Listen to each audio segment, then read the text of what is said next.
So hello everyone, my name is Aymaan. You three all know me pretty well, but just to do a bit of an introduction to who I am as a judge, and then I'll also introduce Pjotr Koster, who is the other person delivering this workshop, preemptively before he comes in, because he's not quite here yet.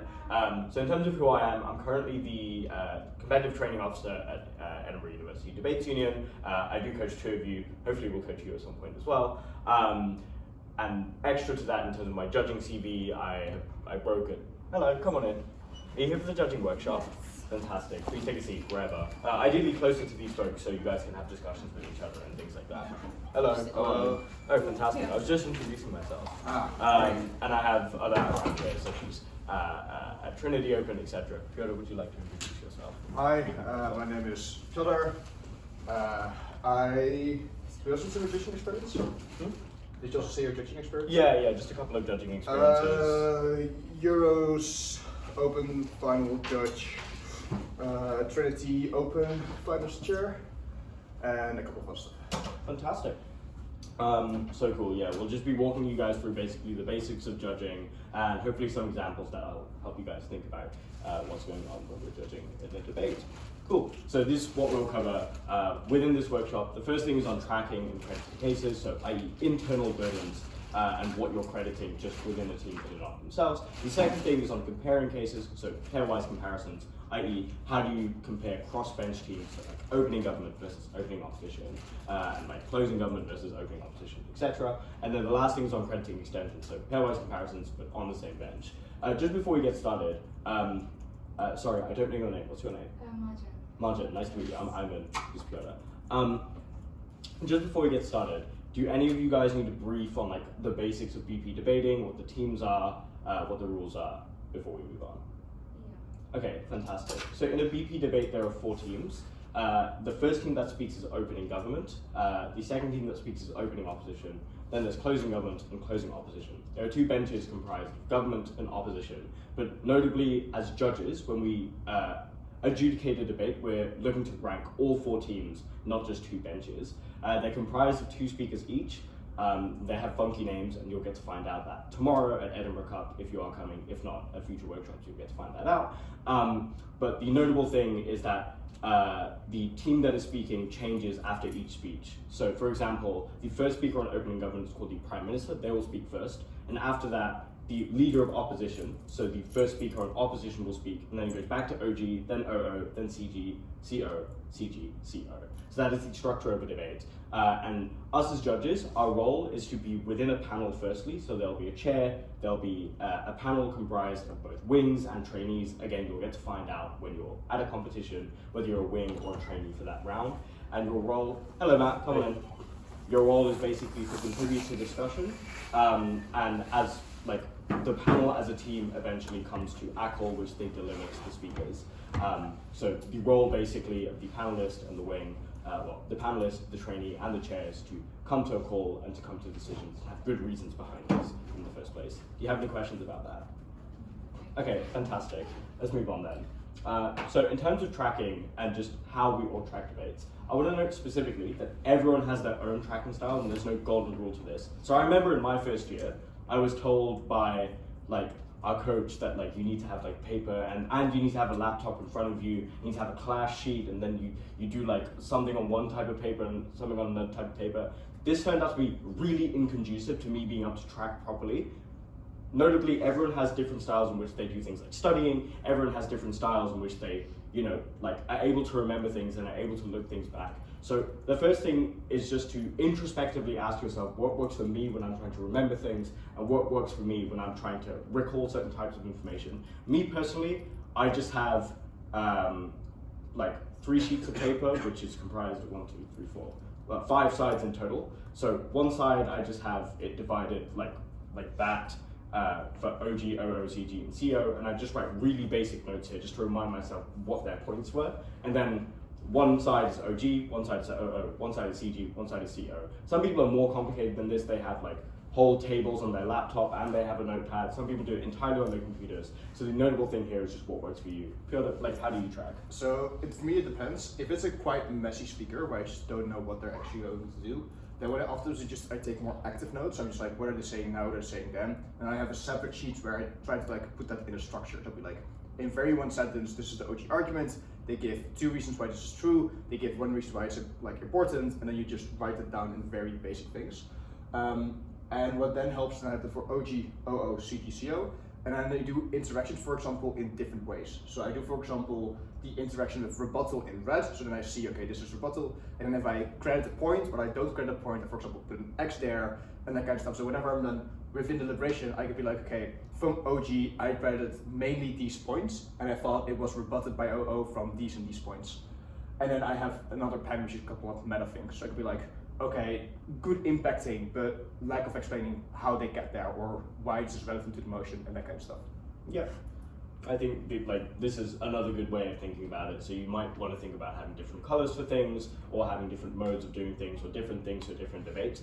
I think a rule of thumb is just make sure you have these 4 things in whatever way that you are tracking.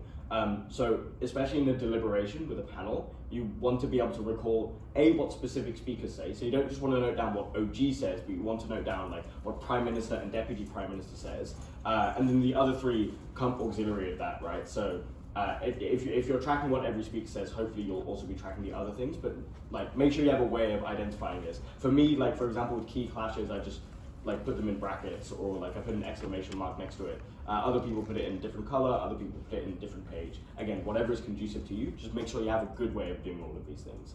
Any questions on this? Cool. Okay, the first thing is on tracking and crediting cases. There are 2 main things when we're looking at judging. I know this sounds very basic, and I know some of you might like already know this to some extent, but make sure you're always thinking about this. The first thing is this relevant? So this is to say that a speaker can like produce the most like rhetoric-filled, amazing sounding speech ever, but the first question you need to ask yourself is, does this legitimately prove to me why the motion at hand needs to be passed or failed, i.e. like should it be governed or should it be opposed?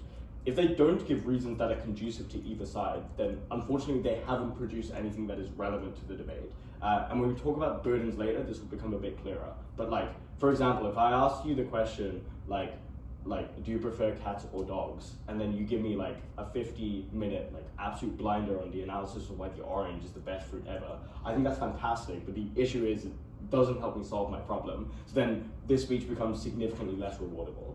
The second thing you need to ask yourself is how well is this analyzed? And this is specifically where deliberations get more complicated and tracking becomes more important.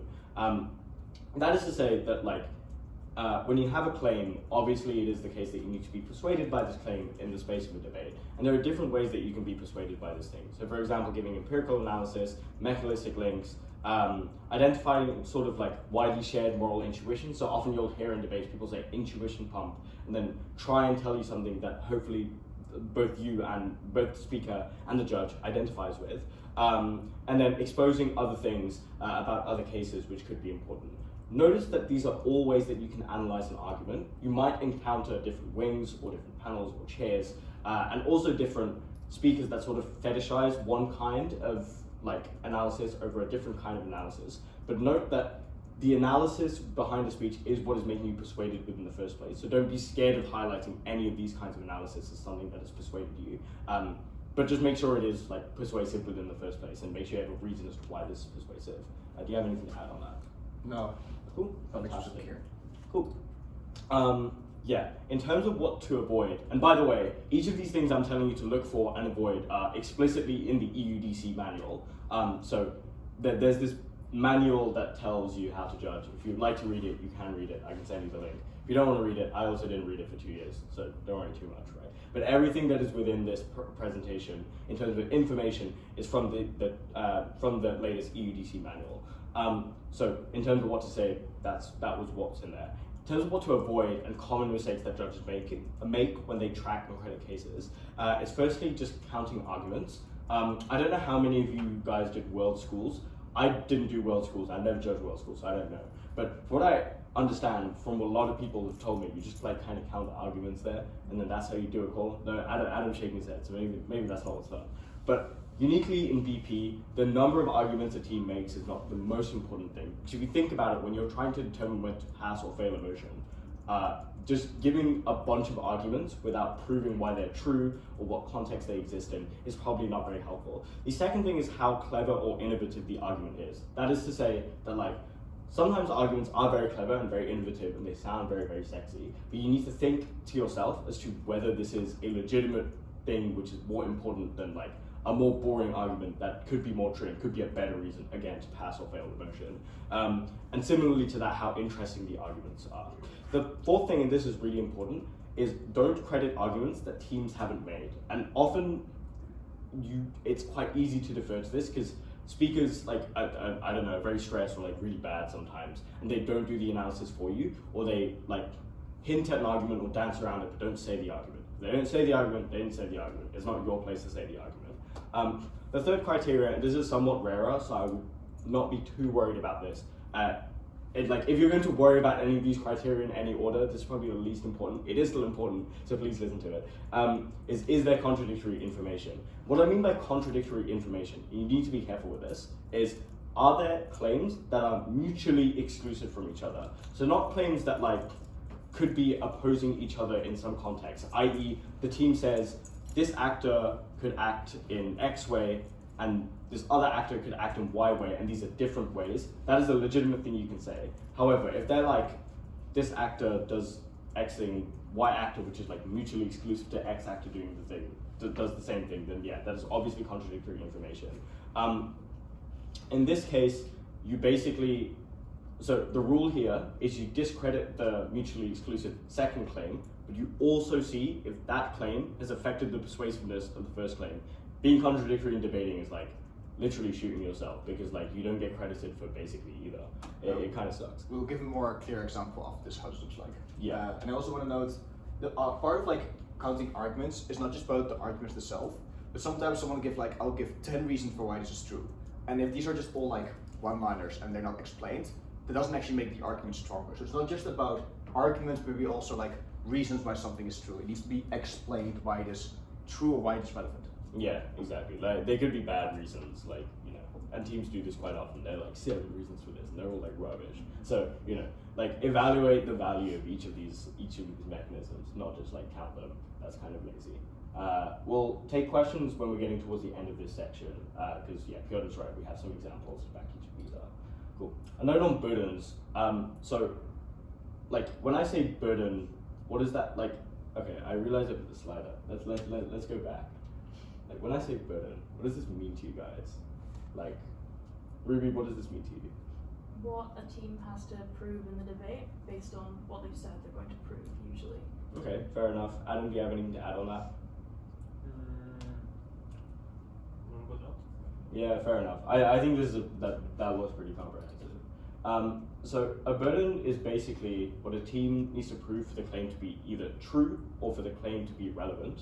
And note the last point here is that the most common burdens are just inferred by the motion, and we'll get into some examples of this. But for example, like in a motion where you're saying like this House would ban thing X, obviously the burden on opposition is to prove that keeping thing X would be better than banning thing X, and the burden on Gov is the inverse of that. So these are the most basic burdens that exist in debating. Ruby is right to say that also burdens exist insofar as when teams say that they are going to prove something, they place themselves the burden of proving that thing within the first place. Notice on these things that even if the team doesn't prove that burden, it is useful as a judge to see what they have fulfilled in the analysis that they've done, even if they don't fulfill the full burden. However, it is true that like if a team wants to prove something, then they have to do the steps in order to prove that thing. That is basically what a burden is. I think another important note, and this is the second thing here, is so yes, burdens can be pushed by teams. So often opening opposition, for example, will say opening government had the burden to prove this and this. They can't just get away with saying this. This is fine, and teams can like kind of assert that a burden exists, but you as the panel shouldn't just believe that that burden exists just because opposition says it exists. You need to evaluate whether opposition is correct that government has this burden. And so that is the important thing here. Cool. Any questions on this section so far? Fantastic. Cool. Yeah, we're now going to go into an example. So the motion is this House would ban Zeus, and the motion basically means is this as would basically is a country or a government should abolish zoos, and then it would take place recently where a government could abolish it. So this would be, for example, Scotland, this could be the UK, this could be Canada, India, any place where there are zoos and there's a government that's able to ban them. And the argument is basically, at the moment we ban them, animals will be better off. And then here are a couple of reasons that they give, and we're going to try to evaluate how strong do we think that these reasons are, or whether we should credit them at all. So let's just start with the first one. During COVID, we saw animals procreated due to lack of stress from being watched. Is this something that you can buy as a reason why it would be good to, why if you ban zoos, animals would be better off? Hands up, anyone. So to me, this sounds as like reasonable mechanism that simply explains that like animals feel stress when human. As an example of how animals feel stress when they are around humans, and therefore if we ban zoos, probably the animals would not be exposed to the stress. Okay. Do people disagree? Do they think it needs more stuff to be proven? I think it needs a bit more, but because this is saying that this still happened in zoos and they're still doing the procreating in the zoos, so it's to say that like the world, when you ban zoos, that animals are still going to have an opportunity to procreate in some sort of environment. Okay, so you would say it's too implicit here that in the alternative they wouldn't be watched. So you need to explain that at the moment you don't have zoos, they would be set free, and then they would need to be, they're not going to be watched. Do people agree with that? Or is that a good summary of what you're trying to say? Okay, personally I am leaning a bit more towards crediting this, because whereas I do understand that you kind of need to prove why on the alternative you're not going to be watched, I do think it is kind of inherent to having zoos that people will watch animals, and such that if you have like lions being set free and not being in zoos, then it seems to me intuitive enough that they would not be watched. Whereas I would have liked maybe that explicit link. I think for me it's like just about sufficient to be proven. Okay, let's go to the other one, which is animals are displaced from their climate, such as lions being placed in Edinburgh Zoo. Do you think this is sufficient as a claim? I think you say, and that's bad for the animals. Why is it bad? Yeah. What are the consequences? Exactly. So this is one of those claims where you can maybe put to a certain extent, right? Maybe it is somewhat intuitive that if lions are going to be the animals, it's going to be bad for them. But there are going to be a lot of questions like, how bad is it for them to be displaced? How much are they displaced? Why can enclosures not kind of like cater to them and that kind of stuff? So taking all of these arguments into account, you wouldn't hold it against that point because you would be intervening here and telling them, no, because here are like other reasons why actually the climate displacement is actually not that big. But it is a burden that they need to place on themselves in proving that, yes, I do need to explain why the difference is so big. So let's go over to maybe the third point. You might not do all of them just for time reasons. So people want to be entertained, so animals are forced to perform. I haven't heard from you yet. I don't know what your name is, but do you want to give an answer? Yeah, Ron McKenzie. I think I would credit just because, well, I think there's enough of an explanation as to that animals are being forced to do something, so it's inherently bad if they're being forced to do something they don't specifically want to do. Yeah. So you say it's just about enough? What kind of burdens do you think they would need to prove here to make this point even stronger? There's some reasons to why the animals do actually want to perform, why it's actually bad for them to be performing. Yeah. There's another burden as well that's hidden in there, or maybe not as hidden. Well, is there ever people wanting to be entertained? Yeah, or that you need specific kind of performances to be entertained. Okay. So there are basically two burdens here. And I think it's important to kind of keep that in mind, because most likely, especially tomorrow, you'll have a lot of new people and they have these ideas about what it means to perform and why people want to be entertained in a specific way, and then they don't make it explicit, and then you as a judge basically need to be like, okay, I can maybe somewhat credit this, but if there are going to be stronger arguments which are more well proven, you can say, yes, I believe this to a certain extent, maybe not to the full extent for these reasons, like you have these burdens in the argument. That's why these examples are here. I think the rest we can talk about, like you can look at later, but I think for time reasons we should most likely move on. Yeah, there's some more examples, some specifically just on how we. Yeah. So this is more about whether teams contradict themselves. So you have the Prime Minister, so this is one, again, in favor of banning zoos, who then says, people really like animals and want to see them behave explosively, which leads to perversive incentives to train them harshly and intentionally to create shows, such as dolphins to see like being denied food if they don't do tricks. And then the leader of opposition says, we can ban shows with animals. This is a quirk of this specific debate.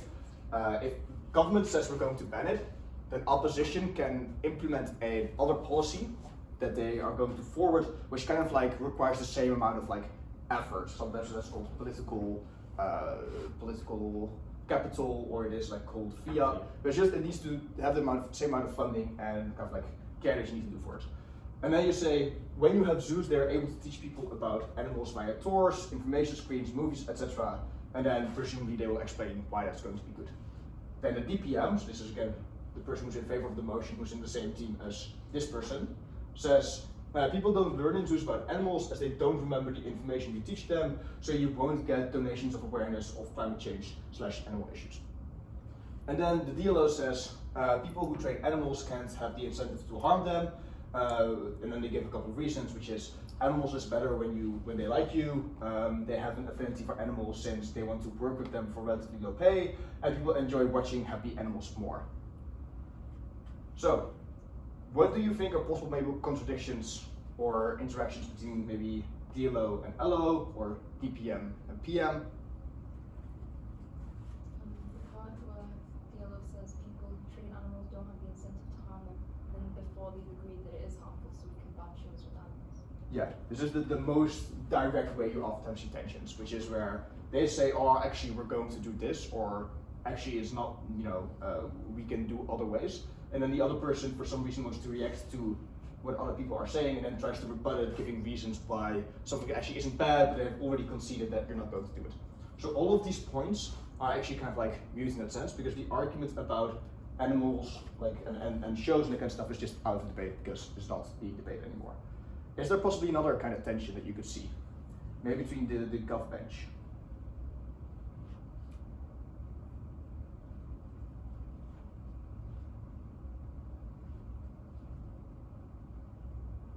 It's kind of like an implicit tension. Yeah? Is it when they're talking about how they really like animals, and then the DPM says they don't learn about zoos and they don't remember the information? Because like, if you're implying that you like animals, then presumably you're going to be interested in them. Yeah. This is indeed where there is like implicit tension. There is a way where you can resolve this, right? You can say, people really like it, but it's specifically just to see them explosively behave, just like watching them and that kind of stuff. But the moment where you're going to give them facts about their habitat, they don't care because they like zone out and they don't really like reading in their like spare time and that kind of stuff. So there's a way to resolve it, but this is a good way where you can see where there's maybe an implicit tension. So maybe if this is really true, then maybe that argument becomes a bit less likely, and maybe the other way around. And that's also a good way to keep your eye out, either for, like, again, giving feedback, explaining why the arguments can be better, but also maybe keeping in mind to what extent do we think that the argument stands, for how many people does it stand, and that kind of stuff. Are there any questions on contradictions? We come back to them a little bit on extensions, but especially on inter-team, like, contradictions, anything? Okay, cool. Move on to the burdens example then. Okay. I think we already kind of did this with the other one just to save a bit more time. How much more time is it now? We have like 15-ish minutes. 15-ish, since we still need to do two things, so I think we'll keep it here. Fantastic, no worries. Cool. Moving then into pairwise comparisons and what comparisons are. The first thing to remember is, and this is like a line taken out of the manual, is how teams win and how teams do well in the debate. So how a team does well is by being persuasive, obviously.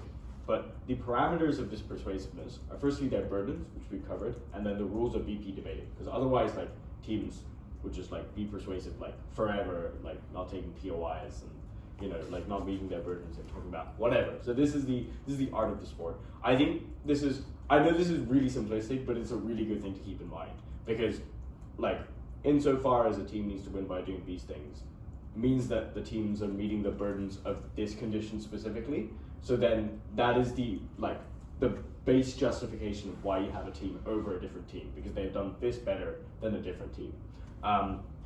Generally, when we talk about comparisons, they are pairwise. So notably, all of you that are like paneling, chairing, traineeing, or just judging tomorrow, will, especially if you're paneling or traineeing, will be asked to compare different teams. Notably, when we judge on a panel, the norm is just to compare a team versus another team, and only using the content of these teams. So for example, if I'm the chair and I tell Adam to compare closing government to closing opposition, it means that you're comparing specifically the content that exists within these two teams, as opposed to like bringing in what opening government also says to closing opposition, and like what that does in the back half comparison. Notice sometimes this will get a bit more nuanced. Like sometimes you compare like whether a specific team is more resilient to a kind of rebuttal that came out versus another team. I wouldn't worry about it too much. When you're comparing teams, you're comparing team X versus team Y using just their content. I think this is the best way of looking at it. I think like literally 99% of comparisons get done in that way. You'll be able to efficiently get that done in that way. The first thing that a comparison is dictated by is what you find to be proven within a team. And notably, it's not just the claim which they make. So for example, this house with ban zoos means that animals get less harmed, but also what rebuttal they prove, what weighing they prove, and what comparisons they prove. So teams will also try and disprove other teams' arguments. They will try to weigh their arguments, which, if you're unfamiliar with that, just means place importance to their arguments based on some sort of metric which they hopefully will prove to be important, although quite often when teams weigh, they don't do this. It's really annoying. And then they'll do comparisons as well, so they'll just try and compare themselves to another team. Notice, all of these things are also just arguments, right? Because if you're rebutting something, you're arguing that that thing is not true. Or if you're weighing something, you're arguing that the thing that you're talking about is important. Or if you're comparing something, you're arguing that like your comparison with that is true. So the best way of looking at these things, in terms of burdens and in terms of whether you believe them, is just treat it like an argument.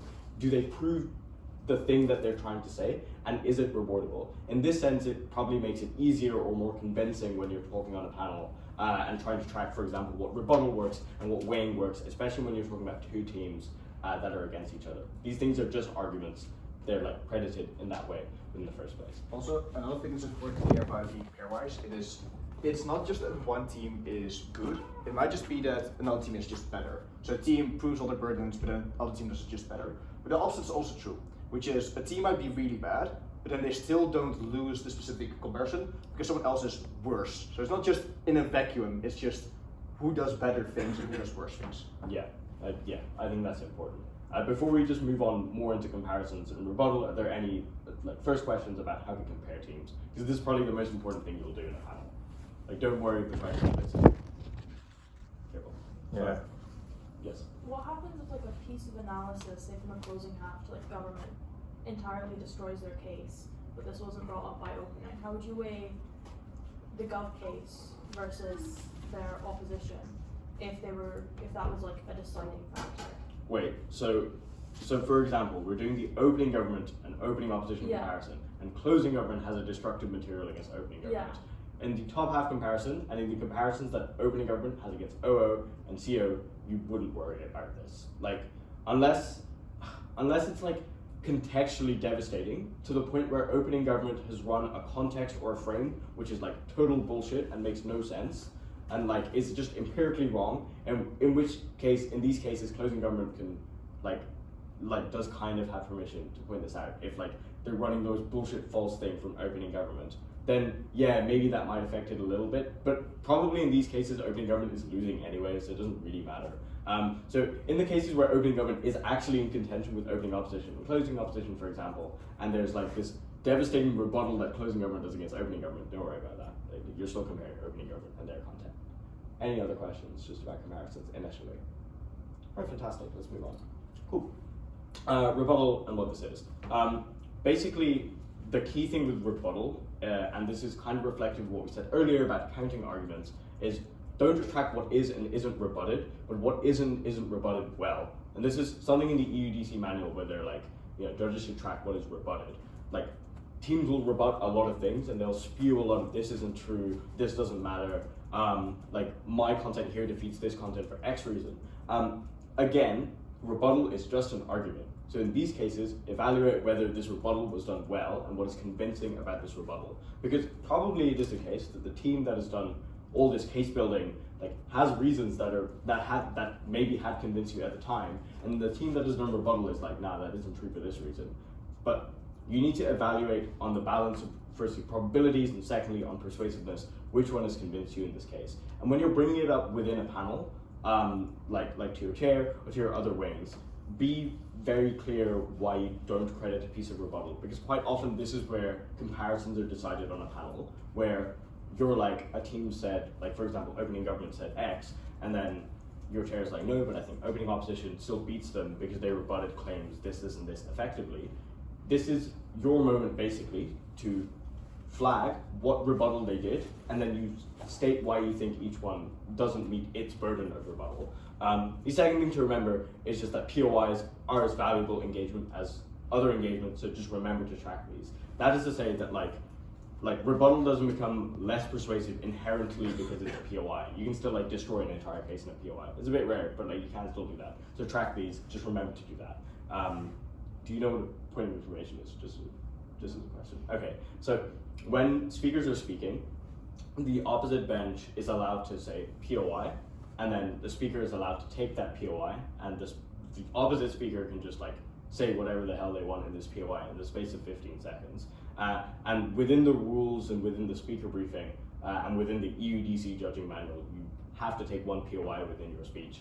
Otherwise, you could lose on close comparisons, and/or your speaker points could get docked. It's just like a good sport kind of thing to do. So people take POIs. So notably, when other teams are raising points of information, just make sure you're tracking this. Anything to add on this? No. Any questions about rebuttal? Might become clear from the example. That we Yeah, use. I think it will be. Cool. So, okay, here's again an example. So again with the same motion, this has been Zeus, and then the PM, so the Prime Minister, basically is talking a bit about how trainings and shows that animals do are actually bad for them. And they give kind of like 3 reasons for this. So it is people like watching animals being explosive, which gives prefers incentive to train them harshly and intensively to create shows. From documentary about sea life, we know animals are treated unfairly, e.g. dolphins and sea life being denied food if they don't do tricks. But also, constant show brings money to the zoos, then they try to do as many shows as possible, which creates a lot of fatigue within the animals. Then the deputy leader of opposition is specifically bringing rebuttal to this claim. And you'll notice that not everything's like, oh, what they're saying here isn't true, what they're saying there isn't true, or that's true. That's very unlikely to happen in most debates. It's just they're going to give somewhat counter reasons, and some of them directly interact, sometimes indirectly interact. And then it's your job to see which point do I think are more persuasive. So, firstly, the argument is, again, you have, it's a bit written in short, but the idea is, you as a trainer have no incentive to actually harm them because animals respect whether you like you. But also, again, the people who are actually training them and giving the shows have affinity for animals since they want to work with them for relatively low pay. They have other jobs they could possibly go to. And also, you don't want to have these unhappy animals because people enjoy watching happy animals more than unhappy animals. So these are kind of like arguments against these points. How would you see them interact? Which side do you think is currently winning and why?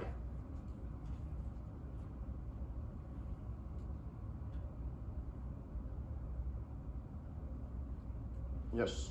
Okay, I think that currently still the opening government is winning. Why I believe this is so? I think that their mechanisms are kind of explained by better the first what incentives, why you have motivation to do this in a bad way. Secondly, why this is actually a bad way to animals.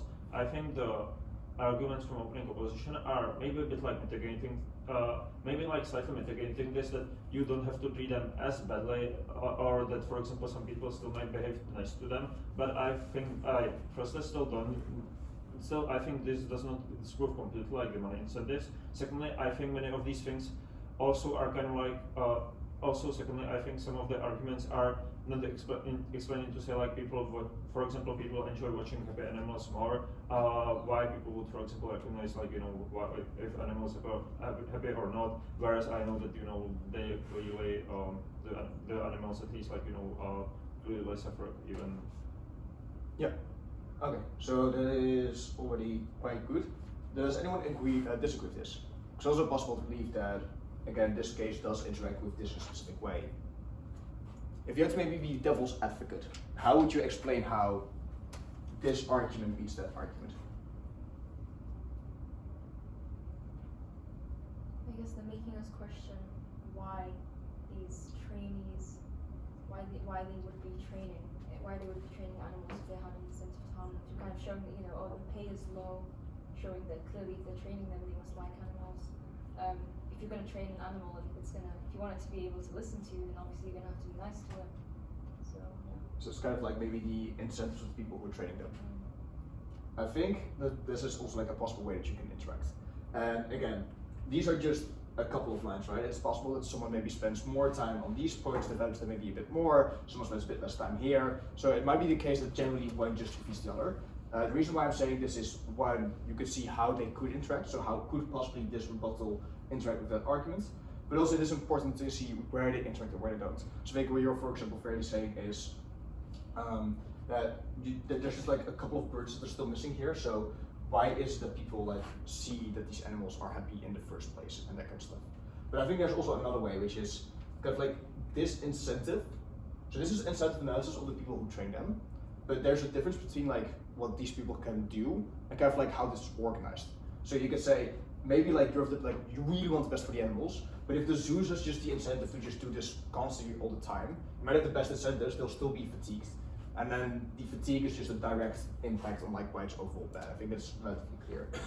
And then same thing here, which is again, maybe like watching that being explosive is something that you could actually like see, and therefore is more intuitive than things here which are about, you know, seeing animals happy, that kind of stuff, which is significantly more subjective, but also hard for people to see. So it's important to see where it possibly could interact, but also then which is maybe prior or which is maybe more believable. Okay, good. Fantastic. Just then on evaluating cross-bench comparisons, kind of concluding this bit, there are two important things here. The first thing is just clarify what you think the margin of the comparison is. So in a deliberation with the previous example, for example, say you disagree with the chair is like, oh, is winning, you're like, nah, OG is winning. It's probably useful here to just flag to them, I think the margin of the clash is the incentive of the trainers, and this is why I think it teeters over to this side as opposed to this side. This is often more conducive to a good deliberation than just like spewing all the different content that the teams say, and then just being like, I think OG is more convincing. Like being able to centralize it to what they clash on and what the margin is often more persuasive on the panel. The second thing, which is the most important, is take the path of least intervention. So when we talk about, as a judge, intervening, this is using your own knowledge or your own intuitions to affect what the call is happening. Calls need to be as unbiased and as related to the content that happened in the debate within the first place. So like, try not to let your own biases and your own knowledge intervene within the first place. So for example, on the previous thing, say like, I don't know, you like know someone who's an animal trainer, and they're like a massive philanthropist and they love animals. Don't bring this into deliberation, like no one cares. And it isn't useful, and you shouldn't be intervening based on your own knowledge. Even if you know like that the zoo industry is like the best thing in the world for whatever empirical reasons. If teams don't use these reasons, then this shouldn't be a thing that would impact the call. Cool. Moving quickly then into extensions, and I'll rattle through this very quickly. So just to be clear what an extension is, it's just any new content from closing teams to opening teams.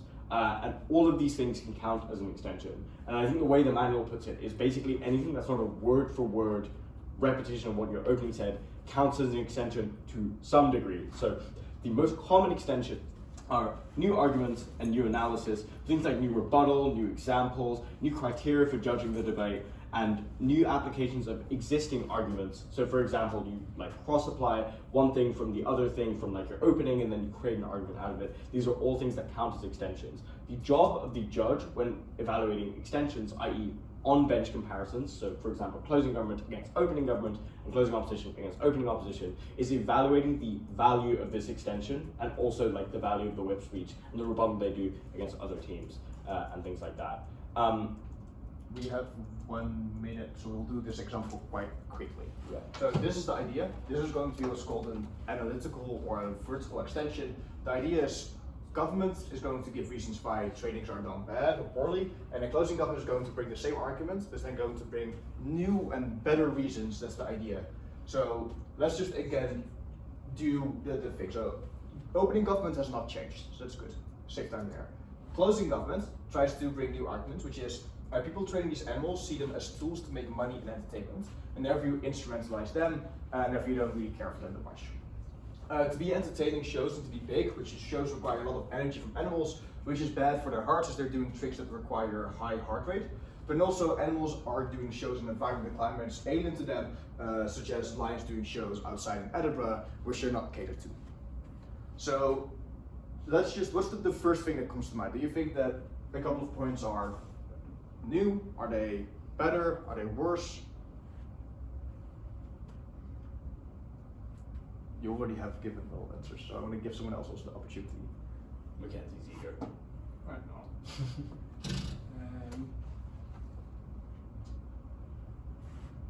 The point about animals doing shows which are like alien to them is a new point. This one? There's nothing in that in the PM speech. Do you think that this point is new? Kind of like you see them as tools and therefore you want to instrumentalize them? I think seeing them as tools is new, but the like aim to make money and bring in money is the same kind of impact that the PM does. Yeah. Do you think that the PM does it better?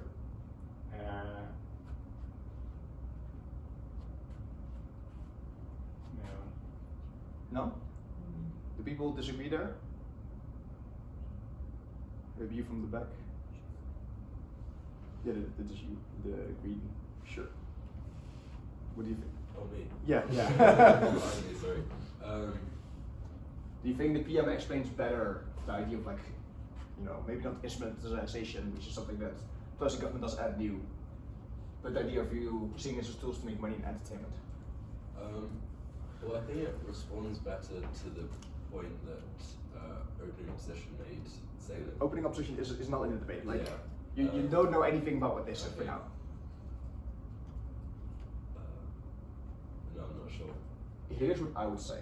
Kind of like, here the argument is that you see them as tools. But it isn't given any actual reason why necessarily you see them as tools, except for the idea you can make money and entertainment from them. But just because you can make money and entertainment from them, doesn't mean I need to see it as a tool. Like, you know, those are not necessarily linked. But if you look at opening government, when they explain that Koster shows bring money, so you try to do as many shows as possible, then you can say, well, that's actually a reason that's given me for why you would like see them as a tool or why you would use them so often and that kind of stuff. You would treat them poorly. So there's a bit more of a more understandable incentive analysis that actually explains why this would happen. Whereas this is just a bit of like a sort of how people see them. And here it is also as well as like, this is independent of how you see them, right? It is possible to want these animals to be explosive and still not see them as a tool, but then still, you know, treat them harshly. And still like maybe overexert them and do things that are quite intense. So personally, I would say that it is a bit better explained in opening government because there's just more incentive analysis and just more, like there's less contingencies, there's less things that I need to believe than here. And then the last claim, you have this one, which is to be entertaining, shows need to be big. It kind of sounds very similar to the first point. People agree?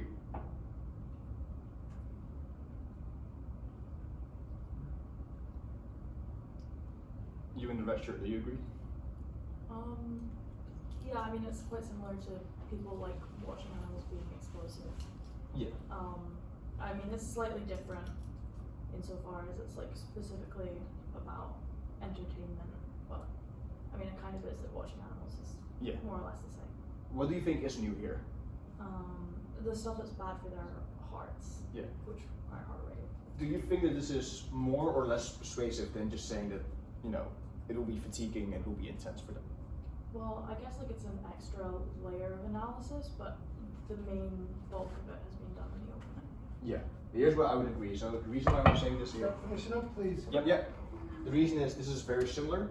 It is a bit more specificity, but because it's also more specific, it is maybe applying in less cases, but also again, it is already a bit wider. If I believe fatiguing is bad and people just like bad for animals to be like tired and maybe be like overexerted, that's already a good enough effect here. Unless, right, this is a caveat, unless I believe this is very assertive. Like, I don't know why being fatigued is a bad thing. If I just think of the way this is just being tired, then potentially I could see that this adds new material which just explains why it would be bad for the animals per se. But personally, I would see that already explaining why something is fatiguing and intense for an animal is already just a bad thing. Yeah, fantastic. I think the very last thing we're just going to talk about is the value of an extension and just how we go about crediting extensions comparatively. The main thing, and often what more weak judges do, is they'll say CG is being OG because they have an extension and they add content to the government bench. Yes, obviously they've done that because their team added to the government bench. But this is not a good enough reason why they would beat their opening.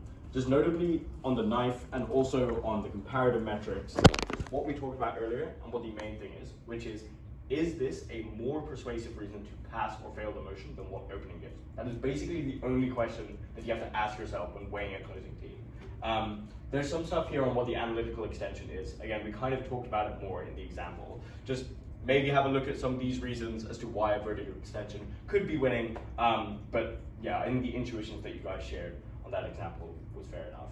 Cool, that's the end of the presentation. Does anyone have any questions? Feel free to come to us, myself or Pjotr, with questions afterwards. You'll be able to see us at Edinburgh Cup tomorrow. Like our names are, these are our names. If you want to note them down, and we're available on Facebook. Our names on Facebook are the same as our government names, so you can find us there. Cool, fantastic. Thanks for coming, guys.